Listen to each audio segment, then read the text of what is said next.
이름으로 사랑합니다. 주님의 이름으로 사랑합니다. 아멘. 오늘 말씀의 제목 한번 따라하죠. 걱정 근심이 나를 짓누를 때. 우리가 인생을 살다 보면 걱정과 근심이 나를 짓누를 때가 있어요. 이럴 때에 우리가 어떻게 해야 되는가? 더욱더 하나님을 바라보고 힘을 내야 될 줄로 믿습니다. 어떤 대문호는 근심이라는 것을 이렇게 표현한 적이 있습니다. 근심이라는 것을 이 세상에서 가장 벗어나기 어려운 것이 있다면 그것은 근심이라고 하는 마귀다. 아무 일이 없는 날에도 그 마귀는 사람을 괴롭히게 하고 혼란 속에 몰아넣는다.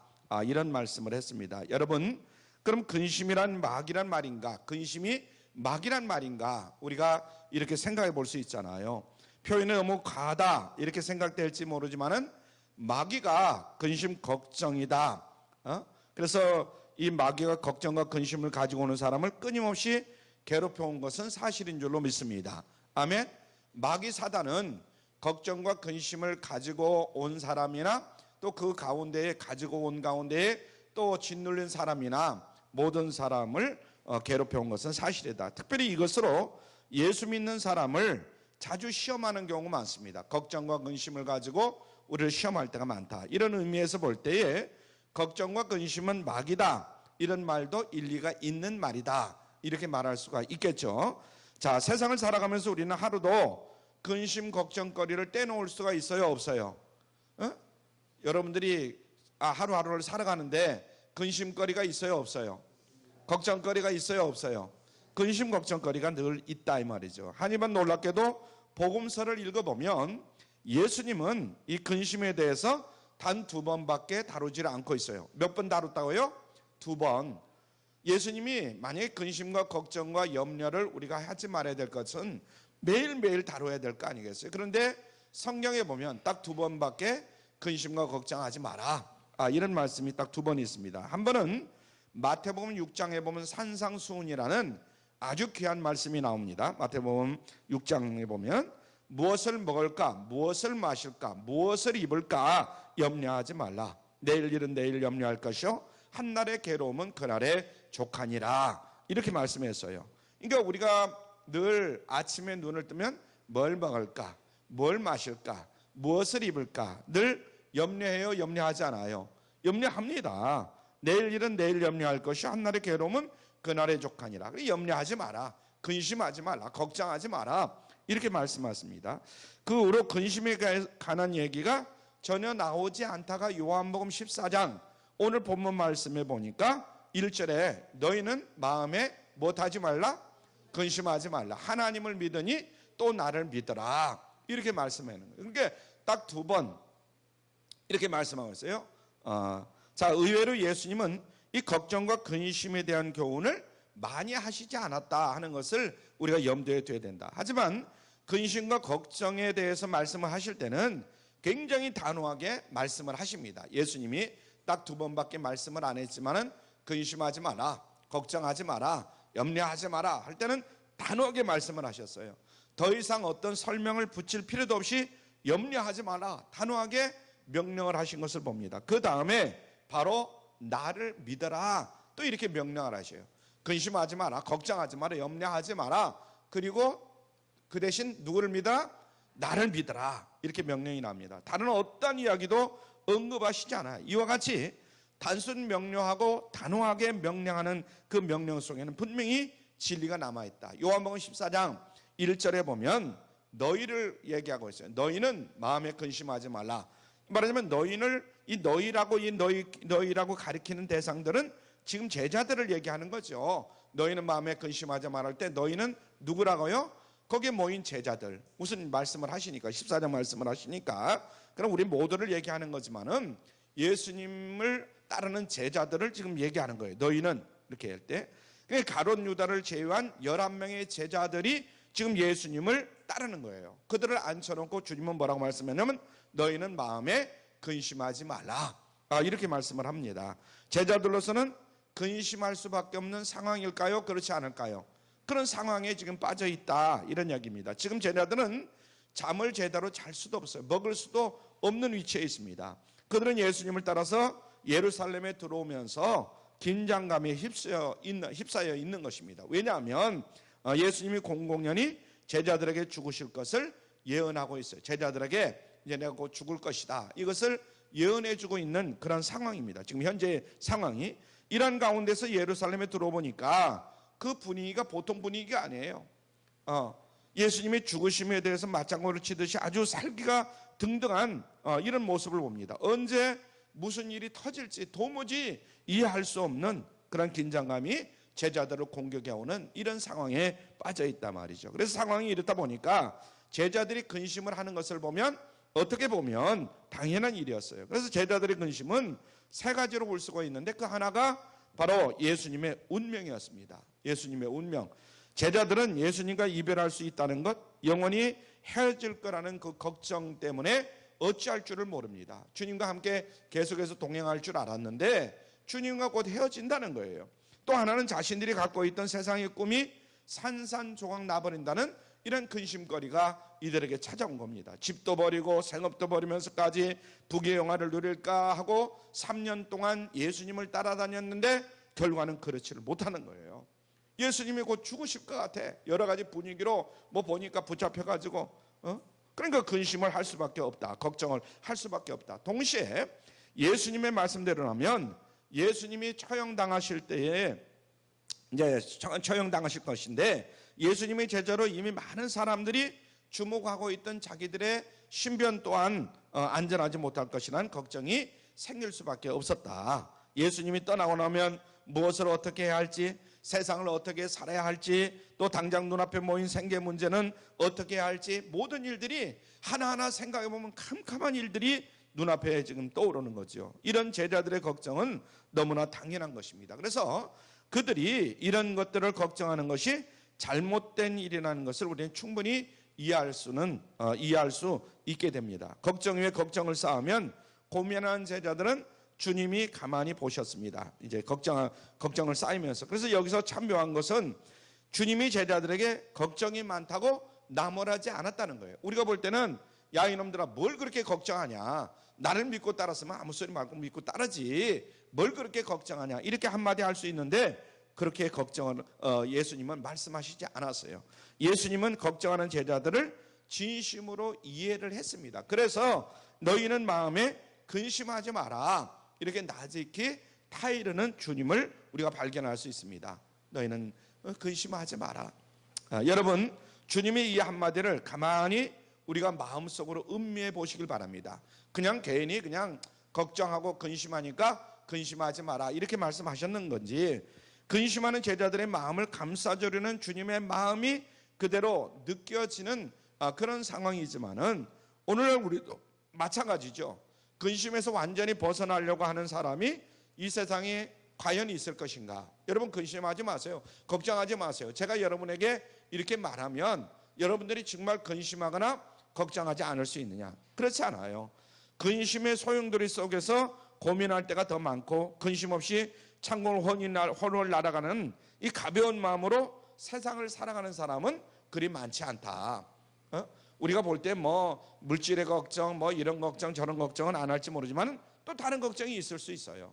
그래서 오늘도 변함없이 예수님은 우리에게 이 한마디를 건집니다. 너희는 마음에 근심하지 마라. 한번 따라줘. 너희들은 마음에 근심하지 말라. 우리 사실은 뭐 자녀들에게도 그런 얘기 하는 경우도 많잖아요. 그래서 우리가 보통 이제 할 때 그렇게 말하지만은 주님이 우리에게 지금 한마디에 말씀하시는 것은 너희는 마음에 근심하지 말라 이렇게 말씀합니다. 자, 유명한 사상가 세네카라는 사람은 또 이런 말을 했어요. 가벼운 근심은 말이 많고, 우리 한번 같이 읽죠. 시작. 가벼운 근심은 말이 많고 무거운 근심은 말이 적다. 그래서 가벼운 근심은 말이 많어. 아이고 죽겠네 뭐 했네 이런 사람은 아직 살만하다는 거죠. 근데 정말 근심이 많은 사람은 말이 없어요. 그런 분들 많아요. 그래서 진짜 근심이 깊은 사람은 말이 없다. 어떤 면에서는 겉으로 보기에는 전혀 문제가 없는 사람처럼 그렇게 보일 수도 있어요. 하지만 말이 없고 근심하는 티가 절대 나지 않는 사람은 오히려 더 무거운 근심 걱정거리가 있다 하는 것을 우리가 잘 알 수가 있습니다. 제자들은 예수님과의 인간관계에서는 근심을 갖고 있었어요. 이분이 떠나면 어떻게 하지? 말하면 예수님이 떠나면 어떻게 하지? 우리가 사랑하는 분을 잃어버리면 어떻게 하나? 이분만 믿고 따랐는데 이제 우리가 어떻게 하면 좋지? 뭐 등등 이런 근심 걱정거리가 제자들에게 있다 이 말이죠. 우리도 마찬가지죠. 근심 중에 근심은 사랑 때문에 오는, 사랑하는 사람 때문에 오는 근심입니다. 사랑하는 자녀들이라든가 사랑하는 남편이라든가 아내라든가 뭐 사랑하는 사람들 때문에 오는 근심이에요. 그래서 내가 돌봐야 할 자녀들, 또 나이가 들면서 자녀들과 얽히게 되는 다양한 주변 관계들, 그 사람들이 늘어나면 늘어날수록 근심은 더 많아질 수밖에 없는 것이 인간의 본능이다. 옛날 속담처럼 가지 남은 나무에 뭐라고 그랬어요? 바람 잘 날이 없다 그랬어요. 가지가 많으면 많을수록 바람 잘 날이 있어요 없어요? 없다는 거예요. 그거 마찬가지로 내가 생각하고 내가 관심을 두고 이끌어가야 할 사람이 많으면 많을수록 그만큼 근심거리가 많은 거예요. 나와 함께 근심의 분량은 점점점 비례하듯 늘어납니다. 인간관계 그런 근심뿐만 아니라 제자들처럼 산산조각난 꿈 때문에 오는 그런 근심도 많을 수 있어요. 그래서 세상을 살아가면서 정말로 무엇인가를 바라보고 소원하면 20년, 30년을 힘차게 달려왔는데도 불구하고 그것을 이루지 못하는 사람이 많이 있어요. 저 같은 경우도 30년 이제 근 목회를 했잖아요. 그럼 목회를 30년 정도 하면 교회가 굉장히 커지고 뭐 하여튼 그렇게 될 줄 알았는데 그렇지 못하는 경우도 있어요. 근데 교회가 커지고 작아지고 지금 이 시점에서 그런 것은 별로 큰 관심이 없어요. 그럼 성도들 한 사람 한 사람 만나면 그 성도들 한 사람 한 사람마다 소망 가운데 기뻐하면서 즐거워하면서 사랑하는 성도가 있어야 되는데 그렇지 못한 경우도 많이 있다 이 말이죠. 생각보다는 달라요. 또 꿈을 이루고 원하는 바를 손에 넣었지만은 왠지 모를 허탈감에 빠진 사람들도 도로 있을 수 있어요. 꿈은 이뤘지만은 어딘지 모르게 허전한 거. 또 꿈을 꾸기도 전에 세상 사람들에 대한 의욕을 잃어버린 사람들도 참 많았어요. 가만히 보세요. 여러분들 가운데 보면 어떤 꿈을 이루기 전에 미리 사람에게 실망을 느껴가지고 이런 사람들도 있어요. 목적도 잃어버리고 삶의 의미도 상실한 사람에게 남은 것은 한숨 소리밖에 들리지를 않습니다. 제자들처럼 우리도 보장된 미래, 안정된 이런 삶을 꿈을 꾸다가 일순간에 그 꿈이 허수아비처럼 그냥 날아가 버리는 이런 사람들도 있을 수도 있습니다. 사랑하는 사람이 갑자기 죽었을 때 마음이 저미는 고통을 느끼게 되는 경우도 있어요. 사랑하는 아내, 사랑하는 남편, 사랑하는 부모, 하여튼 사랑하는 사람이 죽었을 때 그런 경우도 있잖아요. 나이가 들수록 병원에서 고통스러워하는 사람들을 우리가 만나볼 때마다 이 일이 남의 일만이 아니구나 하면서 불안해하는 경우도 있어요. 그렇잖아요. 우리가 병원에 가보면 정말 아파서 정말 골골하는 사람들을 많이 만나게 됩니다. 그러면 그 사람의 일만이냐? 나를 쳐다보게 되고 나의 일도 멀지 않았다 이런 생각을 들기도 합니다. 그래서 우리의 신변에 대해서, 장래 문제에 대해서, 또 생계에 대해서 얼마나 많은 걱정을 많은 사람들이 하고 있는지 모릅니다. 제자들과 우리가 다를 바가 하나도 없다. 제자들만 그런 게 아니라 우리들도 우리들 자신을 생각해 보면 그럴 수밖에 없다. 더욱이 우리나라 사람들은 걱정이 한 가지가 더 있는 것 같아요. 요즘 보면은 정치에 대해서 굉장히 관심들이 있잖아요. 우리나라 돌아가는 거 보면 일본은 일본대로 우리나라를 못 잡아먹어서 그렇고, 또 그러면 북한은 북한대로 그렇고, 또 미국은 미국대로 그렇고, 러시아는 러시아대로, 중국은 중국대로 그러고 있어요. 이게 우리나라를 이끌어가는 대통령이 잘만 이끌어가면 될 것 같다 이런 생각이 들긴 들지만은 또 한편으로 생각하면 우리나라뿐만 아니라 대인관계가 참 굉장히 중요하다. 일본과의 관계, 미국과의 관계, 중국과의 관계, 러시아의 관계, 우리나라가 그렇게 되어 있어요. 북한과의 관계 정말 굉장히 골치 아플 것 같아. 돈만 벌면 다 되지 뭐 이렇게 생각하고 돈을 또 벌고 외제차를 타고 다니고 이런 사람들이 있는데 과연 돈만 벌면 되느냐? 그렇지도 않은 것 같아요. 이렇게 저렇게 생각하면 사는 방법이 굉장히 마음에 안 드는 사람들이 참 많아요. 이럴 때 우리가 어떻게 살아야 되느냐? 다시 한번 정신을 가다듬고 우리가 어떻게 살아야 될까를 오늘 이 시간 다시 한번 점검해 봐야 될 줄 믿습니다. 첫째는 어떻게 살아야 되냐? 예수님을 하나님으로 믿으면서 살아야 된다. 한번 따라하죠. 예수님을 하나님으로 믿으라. 주님은 근심하는 우리를 향해서 나무라지 아니하시고 오히려 우리를 마음 깊이 이해를 합니다. 그러면서 우리의 마음을 아프게 마음을 싸매주고 있는데 우리는 그냥 그런 주님을 의지해야 돼요. 근심하는 제자들에게 주신 주님의 두 가지 방법이 있어요. 첫 번째 처방전은 뭐냐면 믿음이라는 겁니다. 그래서 오늘 첫 번째 살펴본 거예요. 예수님을 하나님으로 믿어라 하는 이 믿음에 관한 문제를 말씀하시고, 두 번째 처방전은 소망인 거예요. 소망. 한번 따르죠. 소망. 그래서 믿음과 소망을 가지라는 겁니다. 예수님이 말씀하시는 거는, 자, 요한복음 14장을 보면 너희는 마음에 못하지 마라, 근심하지 말라. 그 대신 하나님을 믿으니 또 나를 믿으라고 하는 거예요. 너희는 마음에 근심하지 말라, 하나님을 믿으니 또 나를 믿어라, 이렇게 말씀하고 있어요. 여기서 우리가 주의해야 할 대목이 있는데, 그것은 주님께서 근심거리가 곧 사라질 거니까 걱정하지 말라 이렇게 말씀하지 않으셨다는 거예요. 이걸 우리가 잘 기억을 해야 됩니다. 그러니까 제자들의 형편은 날이 가면 날이 갈수록 더해지는 거예요. 더 염려거리, 근심거리, 걱정거리가 더 많아지는 거예요. 주님은 잡히셨고, 주님은 어찌할 바를 모른 채 사방으로 이제 주님의 제자들은 흩어져 버린 거예요. 주님 어떻게 될지 모르니까. 그리고 주님은 끔찍한 십자가형을 당하게 됩니다. 요 이제 시점 다음에 그렇게 되는 거죠. 갈수록 태산인 거예요. 근심이 없어지는 게 아니라 점점 근심이 쌓이는 이런 상황 가운데 적게 됩니다. 그럼에도 불구하고 우리 주님은 무조건 너희들은 근심하지 말라, 나를 믿으라, 이렇게 말씀하십니다. 사랑하는 성도 여러분, 여기서 말하는 나를 믿으라 할 때 믿음은 무엇을 얘기하는가? 오늘 이 시간 다시 한번 우리가 한번 점검해 봐야 돼요. 여기서 말하는 믿음은 무엇인가? 요한복음 14장 1절을 깊이 묵상해 보면 뭐라고 말씀했어요? 하나님을 믿으니 또 나를 믿으라. 이 말씀은 예수님을 하나님으로 믿으라는 거예요. 한번 따라하죠. 예수님을 하나님으로 믿으라. 예수님을 하나님으로 믿으라. 문제는 제자들이 예수님을 하나님으로 믿지 않는 데에 문제가 있는 것이다. 그래서 지금 그렇게 깨우쳐주고 있는 거죠.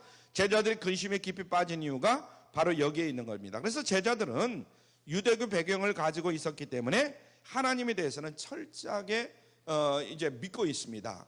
그 당시 이제 우리가 성경을 통해서도 그렇고 말씀을 통해서 잘 배우고 있지만은 하나님은 천지 창조자죠. 공의로우신 분이시고 또 온 땅에 충만하신 분이 바로 하나님이십니다. 하나님은 유일하신 분이시고 또 서슴없이 그것을 서슴없이 고백하는 그런 이스라엘 백성들이고, 지금 제자들도 역시 마찬가지예요. 그래서 어려운 일이 있을 때마다 언제든지 하나님, 전능하신 하나님 하면서 하나님을 찾아가 보는 거예요. 반드시 그들을 구원해 주신다고 그들은 믿고 있어요. 하나님에 대해서는 철저한 믿음을 가진 사람들이 지금 제자들이고, 그 밖에 예수님을 따르지 않는 자들, 예수님을 핍박하려고 하는 바로 유대인들이다, 이 말이죠. 그러나 예수님에 대해서는 조건부 신앙을 가지고 있는 겁니다. 지금 이들이 예수님을 따르고 있지만은 제자들은 예수님을 내 눈에 보이는 분으로, 나와 동행하는 분으로 지금 보고 있는 겁니다. 왜냐면 같이 지금 동행하고 있으니까. 또 눈앞에서 떡 5덩이와 물고기 2마리로 5,000명을 먹이시죠, 예수님이. 그리고 내가 벗고 듣는 자리에서 각양각종의 병을 고쳐주시고, 또 풍랑이 있는 바다를 꾸짖어 가지고 바다를 잠잠케 해주시고, 나중에는 죽은 자를 살리신 분으로 이 세상에 오신 예수님을 그들은 믿었어요, 믿지 않았어요? 믿었습니다. 그럼에도 불구하고 예수님을 하나님으로 믿지는 않았다, 이런 말입니다. 이게 굉장히 중요한 거예요. 예수님을 우리가 지금 믿고 있지만 예수님을 하나님으로 믿느냐 하나님으로 믿지 않느냐, 이게 굉장히 중요하다는 거예요. 우리는 예수님을 하나님으로 믿어야 되는 거예요. 아멘. 오늘 이 시간 예수님을 하나님으로 믿으시길 바랍니다.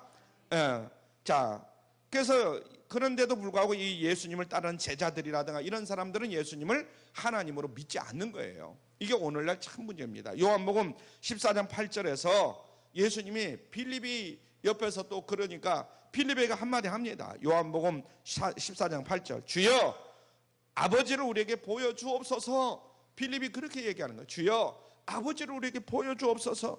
그러니까 예수님이 하나님으로 지금 보이지 않으니까 하나님으로 지금 하나님을 보여달라는 거예요, 예수님에게. 그러니까 이런 빌립에게 요한복음 14장 바로 그 다음 절 9절에서 뭐라고 말하냐면, 주님은 여러분들 그 성경에도 보면 나와 있어요. 빌립아, 내가 이렇게 오래 너희와 함께 있을 때 네가 나를 알지 못하느냐? 나를 본 자는 아버지를 보았거늘 어찌하여 아버지를 보이라 하느냐? 지금 아버지를 네가 보고 있는 거 아니냐? 지금 그런 말씀이잖아요. 바로 여기에 제자들의 문제가 있었다. 빌립의 문제뿐만 아니라 빌립과 그 밖에 다른 제자들에게도 문제가 있는 겁니다. 그리고 이제 예수님은 제자들을 떠나려고 합니다. 제자들은 이 십자가의 죽음이 갖는 의미를 잘 모르는 겁니다. 왜 주님이 십자가에 죽어야 되는지 그에 대해서 전혀 알지를 못하고 있는 거죠. 더욱이 처참한 모습으로 십자가 형태에 달린 사형수를 이제는 더 믿을 용기조차도 그들에게는 없었습니다.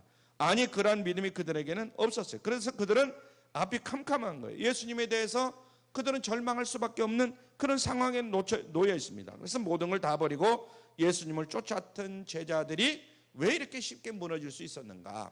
우리들도 뭐 예수님이라면 그냥 목숨을 걸던 사람들이 하루아침에 무너지는 경우 많아요. 왜 그런가? 이걸 한번 생각해 봐야 돼요. 그것은 그들이 예수님을 하나님으로 믿지 않았다는 게 문제가 되는 겁니다. 그러므로 여러분들이 믿고 있는 예수님을 하나님으로 믿느냐 믿지 않느냐는 굉장히 중요한 것이다.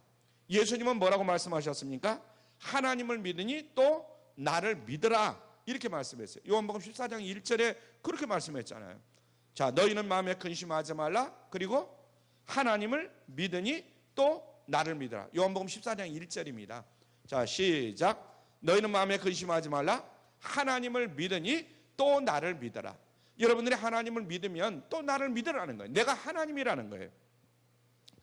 이제 내가 너희 눈에 보이지 않더라도 이제는 너희가 너희들과 영 이별할 것 같다. 그런다 할지라도 너희들이 나를 믿어야 된다. 누구처럼 믿어야 된다? 하나님처럼 믿어야 된다. 이렇게 말씀합니다. 그래서 항상 살아가고 있는, 늘 깨어서 우주를 주관하고 모든 악한 자와 고통하는 자를 돕는 하나님인 것을 믿으라는 거죠.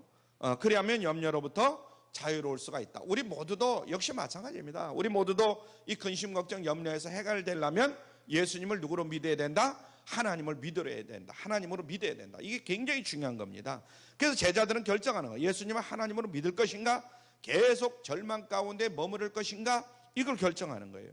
만약 예수 그리스도를 하나님으로 믿는다면 그는 나의 일을 저도 할 것이요. 요한복음 14장 12절에 있는 거죠. 또한 이보다도 큰 것을 하리라, 이런 말씀을 하십니다. 그러니까 예수님보다도 오히려 더 큰 것을 제자들이 얼마든지 할 수 있다는 거예요. 제자들뿐만 아니라 예수님을 믿는 사람들은. 그래서 이 모든 근심과 어려움을 극복하고 예수님의 일을 나도 하게 될 뿐만 아니라 더 나가서 주님보다도 더 큰 일을 할 수 있는 능력을 얻게 된다, 이렇게 우리에게 가르쳐주고 있는 것입니다. 할렐루야. 이것이 예수 그리스도를 하나님으로 믿는 자에게 주시는 예수님의 약속이다. 하나님의 약속이다. 그래서 우리 마음이 근심으로 고통받지 않도록 보호하기 위해서는 예수 그리스도를 하나님으로 믿어야 한다 하는 걸 늘 마음속에 새겨야 될 줄로 믿습니다. 예수 그리스도를 우리 육안으로 볼 수는 없지만은 바로 예수님은 전능하신 하나님이시요 자비로우신 구원자이다 하는 것을 믿어야 된다, 이런 말씀입니다. 믿으시죠? 어떻게 그런데 확실하게 믿는 것 같지가 않는 것 같은 이런 생각이 들어요. 여러분 믿으시죠? 네. 그러나 여러분이 혹시 예수님의 제자들처럼 예수님이 하나님이라는 사실이 아직 풀리지 않는 숙제로 남아있다면 우리가 그것부터 해결해야 돼요. 네? 지금 다시 한번 말씀드리지만, 그래서 예수님이 하나님이라는 사실이 그저 믿어지면 참 좋겠는데 안 믿어질 때가 우리에게 있다, 이런 얘기입니다. 이런 사람들을 위해서 주님은 해결할 수 있는 방법을 하나 가르쳐주고 있는데, 믿고 싶어도 믿어지지 않는 사람들 있잖아요. 그런 사람들에게 뭐라고 말씀하시냐면 요한복음 14장 11절에 말씀합니다. 요한복음 14장 11절 시작. 내가 아버지 안에 있고 아버지께서 내 안에 계심을 믿어라. 그렇지 못하겠거든 행하는 그 일을 인하여 나를 믿어라. 아멘. 여러분, 이 말씀은 내가 세상에 와서 무슨 일을 했는지 자세히 너희들이 한번 살펴봐라. 하나하나 생각하면서 깊이 묵상해봐라. 그러면 안 믿어질 수가 없다, 이렇게 말씀하고 있는 겁니다. 예수님이 하신 일을 생각해 보라는 거예요. 왜냐하면 예수님이 이 세상에 오셔서 하신 모든 일을 하나님만이 하실 수 있는 일을 하셨기 때문에 그렇습니다. 이게 보통 사람이라면 할 수가 없다. 죽은 자를 살리신 것에서부터 바다를 꾸짖어서 잔잔케 하시는 것이라든가 문둥병자를 고친 것이라든가 예수님이 하신 모든 일을 하나하나 생각해 보면 누구든지 나를 하나님으로 믿게 될 것이다, 이런 말씀을 주님이 하시는 겁니다. 아멘. 우리가 그래서 신약이라는 것이 굉장히 중요하잖아요. 신약 성경을 읽어보면 예수님이 하신 일이 많이 나오잖아요. 예수님이 하신 일이라면 이것은 인간이 할 수 없는 일을 많이 하셨잖아요. 그러니까 예수님은 하나님이시고 하나님은 예수님이시다, 이런 얘기입니다. 그래서 여러분이 만약 예수 그리스도가 하나님인 것을 아직도 믿지 않는다면 부디 하나님의 말씀인 성경을 깊이 읽으시길 바랍니다. 그 성경 속에서 살아계신 예수님, 곧 전지전능하신 이 하나님을, 우리 예수님을 여러분들이 만나시기를 주님의 이름으로 부탁을 드립니다. 주님을 깊이 만나고 나면 나도 모르는 사이에 나를 누르던 근심과 걱정과 염려 가운데서 내가 해방될 수가 있어요. 우리 하나님은 잘 모르잖아요. 그냥 하나님, 그냥 멍하니 하나님 그냥 우리가 부르기 좋지만은 예수님은 실제로 우리의 모습을 가지고 이 땅에 오셔서 3년 반 동안 살다 가셨잖아요. 자, 그래서 주님이 가르쳐 주신 비결이 바로 이 말씀이다 하는 것을 우리가 다시 한번 새겨야 될 줄 믿습니다. 그래서 예수님을 하나님으로 철저하게 믿으면 우리 모든 염려를 이제는 다 맡길 수 있는 자리까지 나가게 됩니다. 그래서 베드로 사도는 베드로전서 5장 7절에서 이렇게 말씀합니다. 너희 염려를 다 누구에게 맡겨라?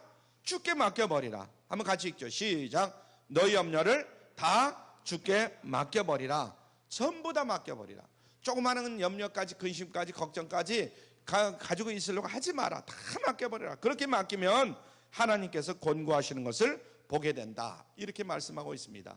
염려스러운 일이 계속 이어질 때에 하나님께서 그 염려를 다 제거해 줄 것이다 하는 것을 지금 말씀하고 있는 겁니다. 그래서 여러분들 가운데 염려거리가 있으면 그 염려를 누구에 맡겨라? 주님께 맡겨라. 그럼 염려를 제거해 주신다는 거예요.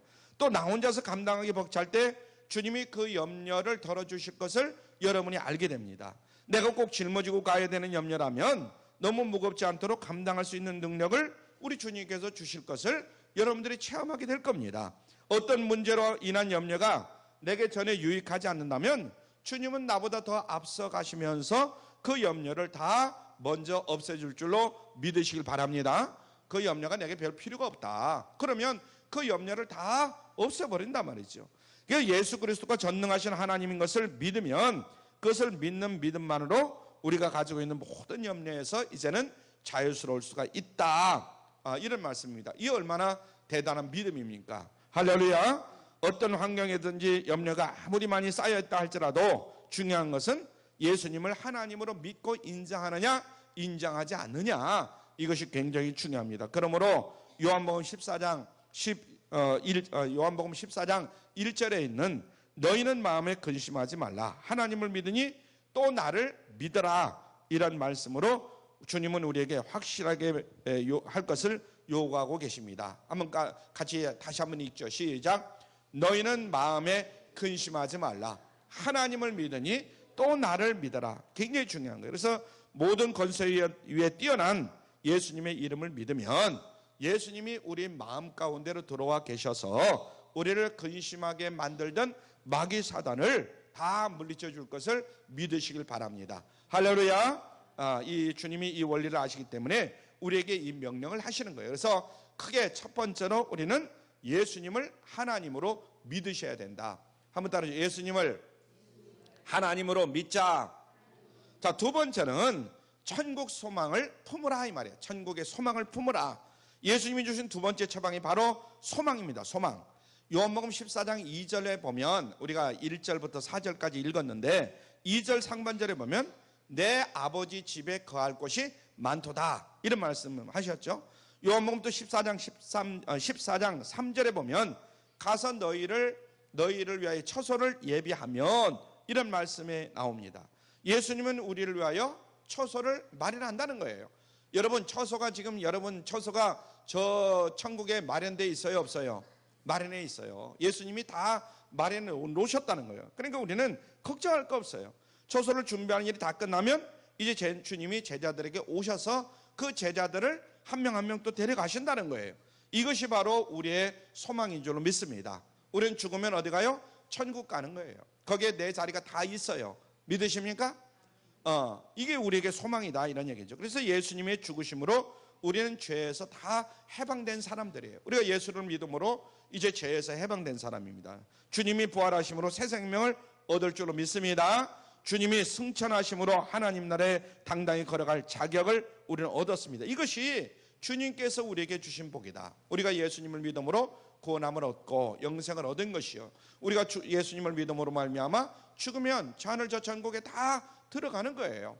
그러다가 이제 예수님이 재림하시고 이제 재림하신 사람들을 데리고 올라갈 때 우리 죽은 사람들은 부활하셔서 이제 예수님과 함께 저 하늘 저 천국에 들어가게 되는 거죠.